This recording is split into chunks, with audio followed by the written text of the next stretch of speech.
तो ये यूनिट 5 के संपूर्ण यूनिट 5 हो चुकी। थोड़े से ये क्वेश्चन हो रहे हैं तो देख लेना।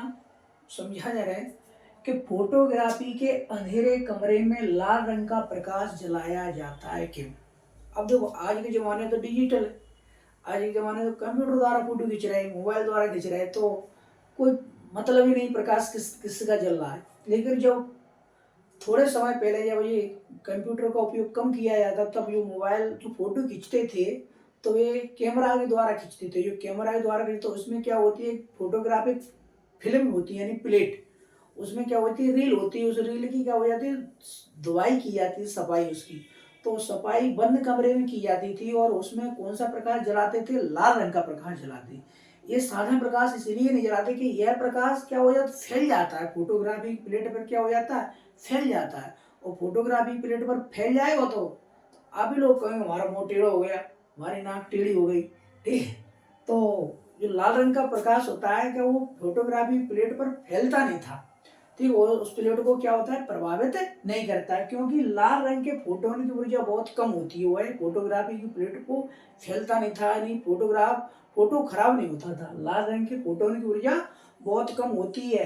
यह प्रकाश फोटोग्राफी की प्लेट को प्रभावित नहीं करता है। अगला, कोयरे के संकेत में कौन से विकरणों का उपयोग किया जाता है। ये हमने अवरक्त विकरण पढ़ाए थे, यानी कि ऑब्जेक्ट में क्वेश्चन आ जाए 2 नंबर नहीं बनेगा।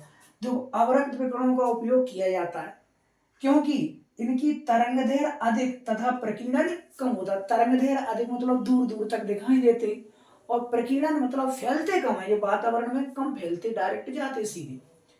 विद्युत विसर्जन के दौरान पराबैंगनी विकिरण, विद्युत विसर्जन के पास ओजोन की गंध आती। विद्युत विसर्जन क्या होता है, जैसे आप लोहे की दुकान पे जाते हैं, वेल्डिंग कराई जाती, वेल्डिंग कराई जाती तो वेल्डिंग में जो धुआं निकलता है, धुआं, तो उसमें ओजोन जैसी खुशबू आती है। या घर पर कोई तार है करंट का, वो स्पार्किंग मार रहा तो उसमें जो धुआं निकलता है, धुआं, उसमें जो गंध आती वो कैसी आती, ओजोन जैसी गंध आती।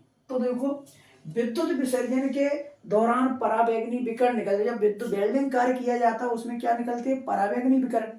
जो पराबैंगनी विकिरण निकलते हैं तो अपने आसपास क्या है, ऑक्सीजन, अपने आसपास क्या है, ऑक्सीजन, और उस ऑक्सीजन को कायम बदल देते हुए ओजोन में बदल देते।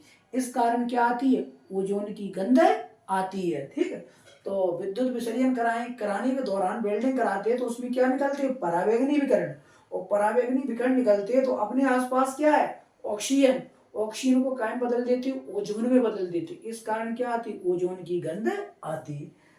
अगर पराबैंगनी लैंपों के बल्ब क्वार्टर के बनाए जाते ना कि कांच के, क्यों, तो क्योंकि कांच पराबैंगनी विकिरणों को क्या कर लेता, अवशोषित कर लेता है, जबकि क्वार्टर इन विकिरणों को अवशोषित नहीं करता, इस कारण बनाया जाता। तो आई 5वीं यूनिट पूरी हो गई, ठीक है। अगली यूनिट हम कल स्टार्ट करेंगे। तो इसमें आपको कोई समस्या हो रही हो, कोई चिंता हो रही हो, तो मुझको कमेंट बॉक्स में बता दीजिए, मैं उसका सुधार करेंगे, ठीक। तो एक लाइक, एक सब्सक्राइब, ठीक, इतने करके चलो। और कमेंट में कुछ नहीं लिखो तो फिजिक्स क्लासेस लिख दे करो, फिजिक्स बाय केशव सर एक चैनल का नाम है, वो लिख दे करो, ठीक। थैंक यू, धन्यवाद।